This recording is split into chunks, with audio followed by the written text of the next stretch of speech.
सर्वसम्पदाम् लोकाभिरामं श्रीरामं भूयो भूयो नमाम्यहम्।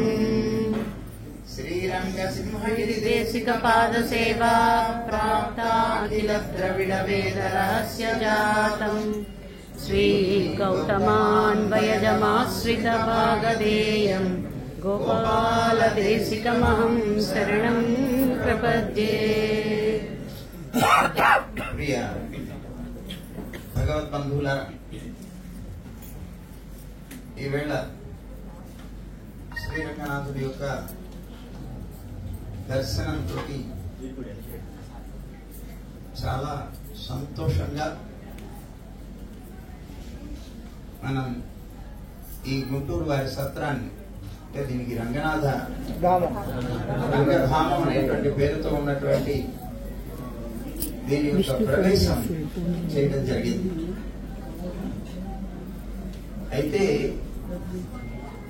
అందరూ కూడా మామూలుగా భవనంలోకి ప్రవేశం చేయడం అనేటువంటిది చేస్తారు. కానీ విశేషం ఏమిటి అని అంటే, పెద్దలైనటువంటి ఎత్తులు, అలాగే ఇక్కడ ప్రధానంగా ఆచార్య పురుషులైనటువంటి భట్టస్వాములు, అలాగే మనవాళ్ళ మహానుల వంశానికి సంబంధించినటువంటి మహానుభావులు అందరూ కూడాను వేయించేసి, వారందరూ కూడా వేయించేస్తూ ఉండగా ప్రవేశం చేయడం అనేటువంటిది చాలా విశేషమైన. ఎలాంటి వారు వేయించేసి వారి యొక్క తిరువడి ధూళి ఎక్కడైతే పడుతుందో అదే భవనం అవుతుందిట. నోచి లేకపోతే సకాలస్తంత్ర లుప్త అంటారు. అంటే భా అనేటువంటి అక్షరం భవనంలో ఉన్నటువంటి భా అనేటువంటి అక్షరం ఎగిరిపోతుందట. మిగిలేది ఏమిటి? వనం. వనం అవుతుంది. అంటే అడవి ఎప్పుడైతే పెద్దల యొక్క పాద ధూళి పడుతుందో అది భవనం అవుతుందట. అలాగా ఇది యథార్థంగా ఇప్పుడు భవనం అయింది. అలాగే భవన ప్రవేశ కార్యక్రమం జరిగింది. అయితే దీనికి పేరు పెట్టారు గుంటూరు వారి సత్రం అని. ఎందుకంటే గుంటూరు వారు ఎక్కువగా ఇంట్లో ఉన్నారు. మనకి ఇందాక మన స్వామి భట్రవారు అనుగ్రహిస్తున్నట్లుగా ఉడైవర్లని పెరుమాళ్లు శాసిస్తూ శ్రీరంగే సుఖమాస్వ, శ్రీరంగంలో సుఖంగా జీవించండి, ఉండండి, ఇక్కడే ఉండండి. మనకి ద్వయమంత్రంలో మొట్టమొదటి సూత్రంలో వస్తుంది, ఉగంధరుడిన నిలంకరిలే పోదు పోక్కాగయు. ఉగంధరుడిన నిలం అన్నారు. అంటే పరమాత్మ ఉగంధు సంతోషించి అరుడిన కృప చేసి వేయించేసి ఉన్నటువంటి నిలం స్థానం ఏదైతే ఉన్నదో ఆ స్థానంలో పొద్దు పుచ్చుకోవాలి, అంటే వారి యొక్క జీవితంగా గడుపుకోవాలి అనేటువంటిది మన పెద్దలు అనుగ్రహించారు సూత్రాల్లో. మనకి పెరుమాళ్ళు కూడా ఉడైవర్లని శ్రీరంగంలో వేయించేసి ఉండండి అన్నారు. అయితే మనకి ఆత్మహితం కావాలి అనుకున్నప్పుడు తప్పనిసరిగా పరమాత్మ యొక్క సన్నిధిలో ఉండాలి. అందులో సాక్షాత్తుగా పెరుమాళ్ళు వేయించేసినటువంటి స్థానం ఏదైతే ఉన్నదో అది చాలా విశేషమైనటువంటిది. మనకి ప్రధానంగా చెప్పబడేటువంటి దివ్య స్థలాల్లో శ్రీరంగం ప్రధానమైనటువంటిది. పరమాత్మ సాక్షాత్తుగా వేయించేసినటువంటిది కానీ మనకి శ్రీమద్ భాగవతం కానీ కొన్ని విష్ణు పురాణాది గ్రంథాలు కానీ వాటిలో చెప్పబడుతున్నాయి. ఎక్కడెక్కడ అంటే పాండవులందరూ కూడా యాత్ర చేస్తున్నప్పుడు, అలాగే బలరాముడు యాత్ర చేస్తున్నప్పుడు స్వయంగా ఎక్కడైతే భగవంతుడు ఉన్నారో ఆ శ్రీరంగానికి వెళ్లి దర్శనం చేసుకున్నారు అని ఇక్కడ వర్ణిస్తారు. అలా స్వయంగా భగవానుడు వేయించేసి ఉన్నటువంటి స్థానం శ్రీరంగం. అందుకే వారి దగ్గర అంటే ఆ స్వయంగా వేయించేసి ఉన్నారు కనుకనే ఇది భూలోక వైకుంఠము అని పేరు పొందింది. అలాంటి వైకుంఠంగా పేరు పొందినటువంటి ఈ స్థానంలో ప్రసిద్ధమే మన జీవితాలకి ప్రధానంగా ఒక హితకరమైనటువంటి విషయం. అయితే ఇక్కడ మన గుంటూరు అని అన్నారు. గుంటూరు అనేటువంటి దాంట్లో ఎంత తమాషా ఉందో తెలిసిన మీకు? గుంటూరు అంటే గర్తపురి అని పేరు, గుంటలూరు అని పేరు వస్తుంది. యథార్థంగా గుంటూరు అనేటువంటిది గుంటలూరు అని పేరు. ఈ గుంట అనేటువంటి దాన్ని గర్తము అని అంటారు. అందుకే దీనికి గర్తపురి అని పేరు. గర్తం అంటే గుంట అంటే లోటు, పురి అంటే ఏంటి? పురము అని చెప్పుకోండి. ఇక్కడ పురి అనేటువంటి శబ్దం శరీరానికి సంబంధించి, ఇక్కడ శరీరానికి సంబంధించింది పురి అనేటువంటి. అంటే ఇప్పుడు ఈ శరీరం లోటుతో, గుంటలతో అంటే లోట్లతో కూడుకున్నటువంటి శరీరం, దోషాలతో కూడుకున్నటువంటి శరీరం.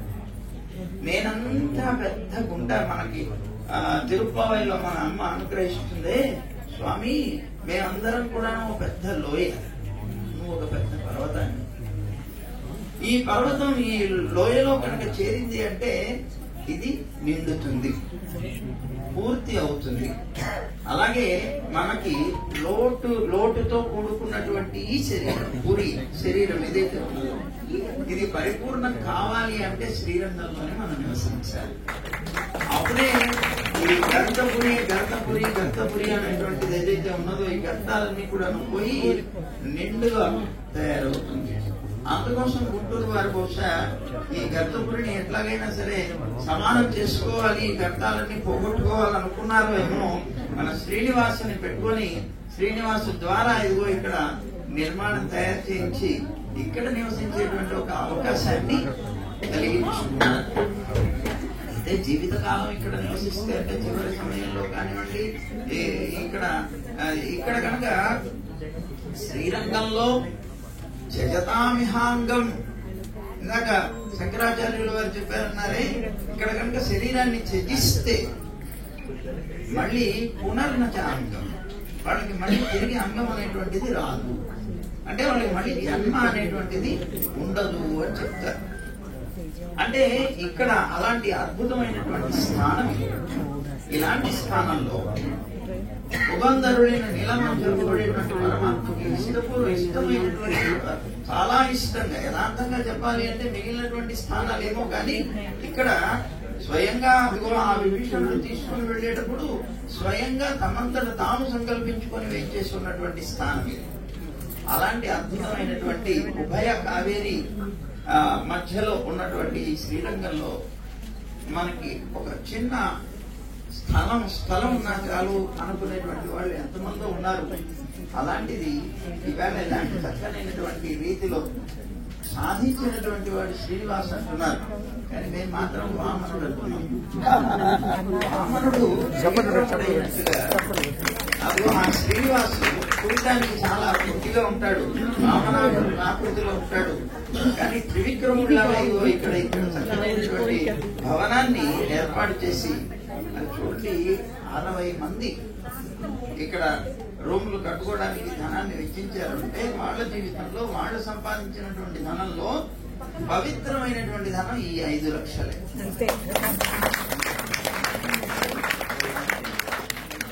90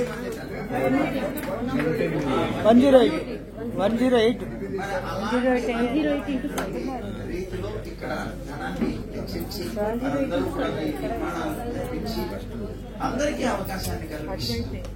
ఎవరెవరు పరమాత్మని సేవించాలనుకుంటారో వాళ్ళు ఒక రోజు మనం పూర్తిగా జీవించలేకపోవచ్చు, కానీ ఒక రోజు రాత్రి నిద్ర చేస్తే చాలా అనుకునేవాళ్ళు చాలా మంది ఉన్నారు. 3 నిద్రలు చేస్తే చాలా అనుకునేవారు ఉన్నారు. అలాగా వచ్చి కనీసం ఇక్కడ నివసించగలిగితే దర్శనం చేసుకుంటూ చాలు అనుకునేటువంటి ఒక చక్కనైనటువంటి అవకాశాన్ని కల్పించినటువంటి మన శ్రీనివాస్తో పాటుగా ఇంకా 108 మంది ఎవరైతే ఉన్నారో వాళ్ళందరికీ కూడా పేరు పేరున అనేక మంగళాశాసనాలు చేసుకున్నారు. ఈ ఉన్నటువంటి స్థానంలో ప్రధానంగా అమ్మాళ్ళు వారు అనుగ్రహిస్తారు.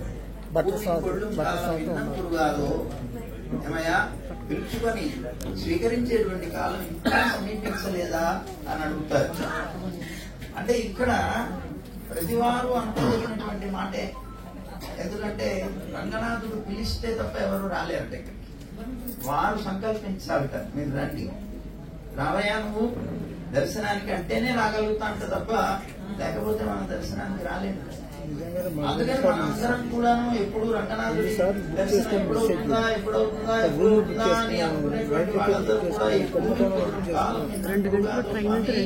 అని ప్రార్థిస్తూ ఉంటారు. చాలా మంది ఏమిటో నుండి శ్రీరంగానికి మాత్రం వెళ్ళలేకపోయాం, ఎప్పుడు వస్తుందో అవకాశం అనుకుంటూ ఉండేటువంటి వాళ్ళు కోరడం మంది. అదిగో అలాగా రంగనాథుడు తెలిస్తే తప్ప మనకి దర్శనం కానటువంటి క్షేత్రం ఈ క్షేత్రం, మహాక్షేత్రం. ఇలాంటి అద్భుతమైనటువంటి అవకాశం పిలిచిన తర్వాత కూడా దర్శనం చేసుకున్నా ఎక్కడో ఒక చోట ఆవాసం అంటూ ఉండాలి. లేకపోతే మనకి దర్శనం చేసుకుని మళ్ళీ వెంటనే బయలుదేరి వెళ్ళగలిగేటువంటి ప్రాంతం కాదు కనుక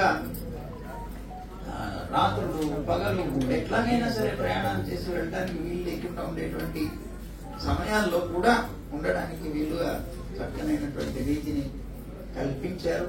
ఇందాక నుంచి భోజనం భోజనం సాపాటు సాపాటు అంటున్నారు. యథార్థంగా చెప్పాలి అంటే ఆ సాపాటు చేసిన తర్వాత ఈ సాపాటు రీతి ఉంటే ఎవరు సాపాటు ఎందుకంటే ఆయనకి పేరు అన్నం అని మన విష్ణు సహస్రనామాల్లో అన్నం అనే పేరు ఉన్నది. అంటే అంత భోగ్యమైనటువంటి ఆ పరమాత్మ యొక్క దర్శనం సేవిస్తే ఉడైవర్లు మరి ధనుర్దాసులు అలా సేవింప చేశారు కదా. అదిగో ఆ తిరువడి సేవించవయ్యా, ఆ నేత్ర సౌందర్యాన్ని సేవించవయ్యా అంటే ఇక ఆయన ఈ పెరుమాళ్ళ యొక్క దివ్యమంగళ విగ్రహాన్ని సేవించిన తర్వాత ఇంతకన్నా గొప్ప సౌందర్యం కలిగినటువంటి వస్తువే ఈ లోకంలో లేదు అని చాలా అద్భుతంగా పరమాత్మ ప్రీతి కలిగినటువంటి వ్యక్తిగా ఉన్నారు. అంటే ఒక్కసారి పరమాత్మను అనుభవిస్తే చాలు కడుపు నిండిపోతుంది అన్నట్లుగా ఆ అన్నం అని పేరు కలిగినటువంటి ఆ పరమాత్మని అనుభవించిన తర్వాత మనకి కడుపు నిండిపోతుంది. మరి ఇక్కడికి వచ్చినా కూడా పదార్థాలు మిగిలిపోతాయని బెంగతో తినడమే తప్ప చేసినటువంటి పదార్థాలు మిగిలిపోతాయేమో అనేటువంటి బెంగతో వాళ్ళు వడ్డించడం కానీ మీరు తీసుకోవడం తప్ప యథార్థంగా పరమాత్మ సేవ చాలా మనకి కడుపు నిండడానికి అంతకన్నా గొప్పదైనటువంటి అన్నం ఒకటి లేదు మనకి అని అనిపించేటువంటి సుందరమైనటువంటి స్వరూపం స్వామిది. ఆ స్వామిని సేవిస్తే చాలా మనకి ధన్యమవుతుంది. అలాంటి అవకాశం యథార్థంగా మా అందరికీ కూడాను ఈ శ్రీరంగంలో వచ్చి ఇప్పుడు సేవించుకునేటువంటి సందర్భం ఏం లేదు. కానీ ఈ సందర్భాన్ని కల్పించాడు శ్రీనివాస్. ఆ సందర్భాన్ని కల్పించాడు. అందరం కూడాను వచ్చి ఆ రంగనాథుని దర్శనం చేసుకునేటువంటి ఒక అవకాశాన్ని కల్పించాడు. అప్పుడు అనుకున్నాం, మేము వస్తూ అనుకున్నాం రంగనాథ నువ్వు పిలిస్తే గానీ రాలే అంటారు. పిలిచావా? పిలిచావేమో అందుకనే దర్శనం చేసుకోగలుగుతున్నాము. ఇదిగో ఆ శ్రీనివాసును వంకగా పెట్టి తీసుకుని వస్తున్నావా అని అనుకున్నాను. అలాగే స్వామి యొక్క దర్శనం అయింది. ఆ భాగవతోత్తములైనటువంటి పెద్దలైనటువంటి భక్త స్వాములు కానీ లేకపోతే ఇంకా ఆచార్య పురుషులు కానీ ఎంతో మంది మహానుభావులు ఇక్కడ వేయించేసి వారి యొక్క వంశాలు కూడా పరమాత్మ యొక్క కైంకర్యంలో ఏ అపేక్ష లేకుండా జీతాలు గడ్రాలు ఉండి చేసేటువంటిది కాదు. పరమాత్మ ఎందు ఉండేటువంటి ప్రీతి చేత వారిని వదులుకోలేక వారి యొక్క కైంకర్యాన్ని నిరంతరం చేసుకుంటారు. ఇప్పుడు మన పట్టవారు ఉన్నారంటే, నరసింహ పట్టవారు ఉన్నారంటే వారి తరాలకి కుమారుడికి కలిగినటువంటి వారి మనవడు, ఆ మనవడి చిన్నవాడు, ఆ పిల్లవాడిని కూడా ఇప్పుడు దీంట్లోకి తీసుకుని వచ్చేసారు. ఆ మరవడిలోకి తీసుకుని రావాలి. లేకపోతే మరి ఎటువైపు ఎట్లా వెళ్ళిపోతారో ఆ తర్వాత వంశం ఈ విధంగా పరమాత్మ యొక్క కైంకర్యంలో లేకుండా అయిపోతుందేమో అనేటువంటి ఒక బెంగతోటి వారికి ఉన్నటువంటి ఆ పిల్లల్ని ఇటువైపు ఈ సంస్కారమే పూర్తిగా నేర్పిస్తూ ఇదాకా పెరుమాళ్ళని సేవించడానికి వెళ్ళినప్పుడు ఉత్సవాలను వెంచేపు చేశారు. అక్కడ సేవాకాలం జరుగుతుంది. ఆ సేవాకాలంలో వీరి మనవడు కూడా కనిపించారు. వారి చిన్న మనవడు కొద్దిగా అలాగే పెద్ద మనవడు ఇద్దరు కూడా కనిపించారు. అక్కడ సేవాకాలం చేసుకున్నాడు. సేవాకాలం చేసుకుని కనిపించాడు. గమనించాను. అలాగా వారి చిన్న వయసు నుంచి వారి ఇంకా నిజంగా ఎంత ధన్యత చెప్పండి. జీవితానికి ఎంతో అద్భుతమైనటువంటి వరం. అలాంటి వరం కలిగినటువంటి వ్యక్తిని సేవించినా చాలు మన జన్మ ధన్యం అవుతుంది అన్నట్లుగా ఇక్కడ పెద్దలైనటువంటి పరాశర భట్టర్ వంశానికి సంబంధించినటువంటి వారు పరాశర భట్టర్ స్వామి వారు, అలాగే వ్యాస భట్టర్ పరాశర భట్టర్ వంశానికి సంబంధించినటువంటి వారు, అలాగే పెరియనంబి వంశానికి సంబంధించినటువంటి వారు, ఇంకా వానమామలై సారథి వారు, ఇలాగా పెద్దలందరూ కూడా ఇచ్చేసి ఉండడం, ఇక్కడ నిరంతరం పెరుమాళ కైంకర్యం జరుగుతూ ఉంటే జరిగేటువంటి దాంట్లో భాగస్వాములు ఉండడం చాలా భాగ్యం. అందరికీ అందరి దర్శనం కూడా లభించడం మన భాగ్యం. ఇలాంటి చక్కనైనటువంటి ఈ కార్యక్రమంలో పాల్గొన్నాం, చాలా సంతోషం. శ్రీనివాసుకి ఇంకా ఉన్నటువంటి మిగిలినటువంటి దాతలందరికీ కూడా ప్రత్యేకంగా అనేక మంగళ శాసనాలు, అనేక ప్రాంతాల నుంచి వచ్చినటువంటి